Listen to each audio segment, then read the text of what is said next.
Hello everyone, welcome back to my new video. I hope हजुरहरु सन्चै हुनुहुन्छ होला अनि म पनि एकदम सन्चै आरामै छु।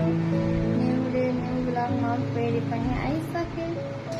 आज चाहिँ मौसमको बारेमा भन्नुपर्छ। मैले चाहिँ यहाँ हिजो राति यति उसको यो जुन मेरो रुममा यहाँ झ्याल थिएन नि त, अनि फेरि झ्याल त भएको तर सिसा नभएको, अनि पानीको त्यस्तो छड्के पानी पर्छ भित्र आएको कोठाभित्र आएर तपाईहरुलाई चाहिँ अब म त्यो सब बोरा यस्तो गरी बोरा टाङ्दिएको छु। यहाँनिर चाहिँ हिजो राति 11-12 बजे उठेर बोरा टाङ्नु पऱ्यो, त्यही मौसम चाहिँ सकेन अहिलेलाई, पानी पर्न लागेको छ। अनि म चाहिँ लगभग 12 नै बज्यो, 12 नै बज्न लाग्दा म यतिखेर ब्लग स्टार्ट गरिरहेको छु। देख्न सक्नुहुन्छ म चाहिँ अहिले मेकअप गरेको अझै एकदम धेरै टाइममा सिन्दुर लाएर चाहिँ सिन्दुर मैले नराखेको डाँडा थाहै थिएन, अनि आज चाहिँ कुर्ता बल्ल भेटेर म चाहिँ सिन्दुर लाग्दैछु। धेरै टाइममा मेकअप गर्दै सिन्दुर लगाएँ त चाहिँ हुन्छ मेरो बेबी। यहाँ र कसरी गरे म सन्चै छु भन, हजुर सन्चै हुनुहुन्छ भन, मेरो ड्रइङ हेर्नुहोस् भन, यसरी समातेर यसरी यसरी समातेर देखाउनु, यसरी ल यसरी ल यसरी यसरी यसरी ल यसरी ल। कसले बनाएको यो के हो? अब यतापट्टिको के हो? अब यता अर्को पनि देखाइदेऊ ल।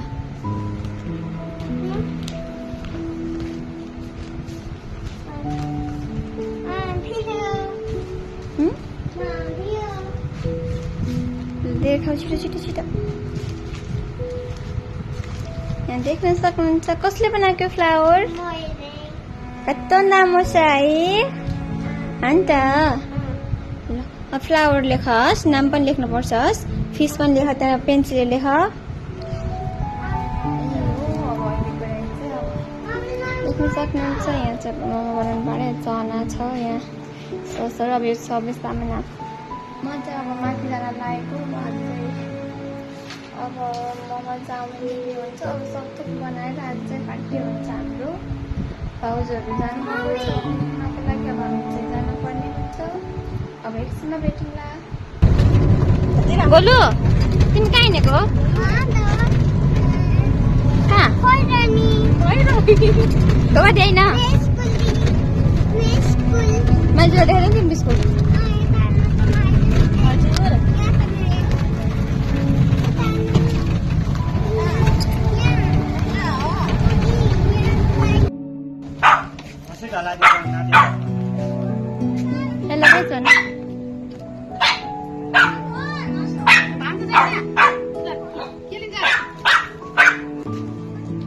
के गरेको खेतमा हाल्न लाग्यो यो रातरातमा। के गर्नु भएको हजुरले? चिचार भन। कहाँ पौडी खेल त ल। अझै अझै अझै तिम्रो भिडियो कललाई देखाइदिउँ, भिडियो कललाई देखाइदिउँ रिया फुपूलाई। अनि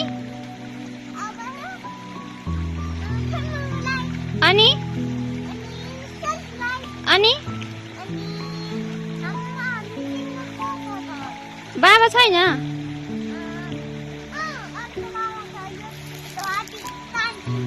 हो ल हो हामी चाहिँ आइसक्यौँ। अहिले देख्नु सक्नुहुन्छ मलाई मेरो पसिना यति गर्मी छ यहाँ माथि फेरि, त्यही भएर मेरो सुपुजो त्यहाँ पौडी खेलिराख्नु भएको छ। ए भ्यागु त यसरी पौडी खेल्नु भएको छ मेरो छोरो चाहिँ। यति गर्मी छ साथीहरू यहाँ लाग्नु म यहाँ बस्छु। यहाँ चाहिँ बाबा मम्मीले बोडी रोप्नु भएको, झ्याक्राहरू गाड्नुभयो, छ्याक्क सफा गराउनु भयो। यहाँनिर चाहिँ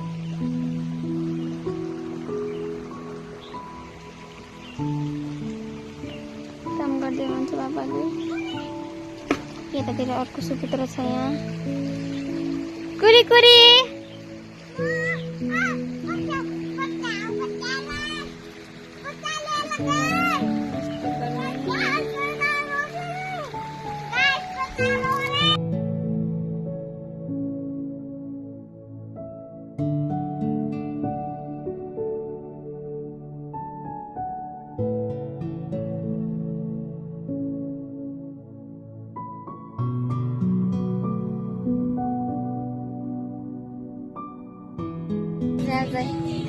मेरो हालत लास्ट खराब भएको छ।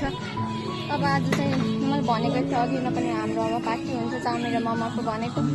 चाउमिन पकाउन लागि यस्तो गर्नु पर्सिन हेर्नु न त्यहाँ। अब पुस्न पनि हातहरू त्यो खुर्सानीहरू काटेँ यस्तो पिरो पिरो भयो फेरि।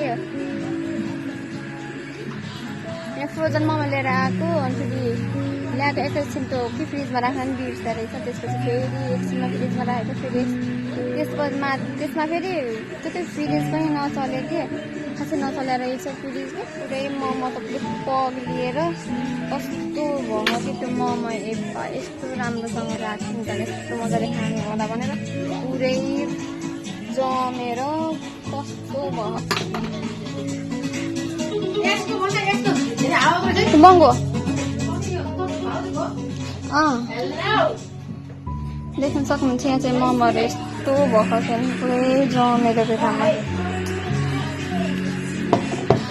यो चाहिँ चिकन मोमो यस्तो भयो। बफ मोमो चाहिँ चाउमिन चाहिँ मैले बनाएको एक बाटा बनेको छ चाउमिन चाहिँ।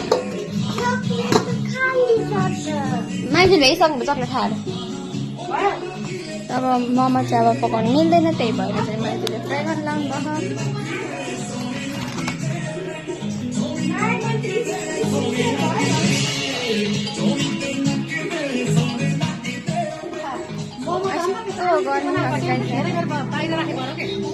मम्मीले भनेको मान्नुपर्छ भनेर भनेको हो कि सस खान्छ हो क्या सस खान्छ हौ त्यो त गुलियो हुन्छ ल के हुन्न के हुन्न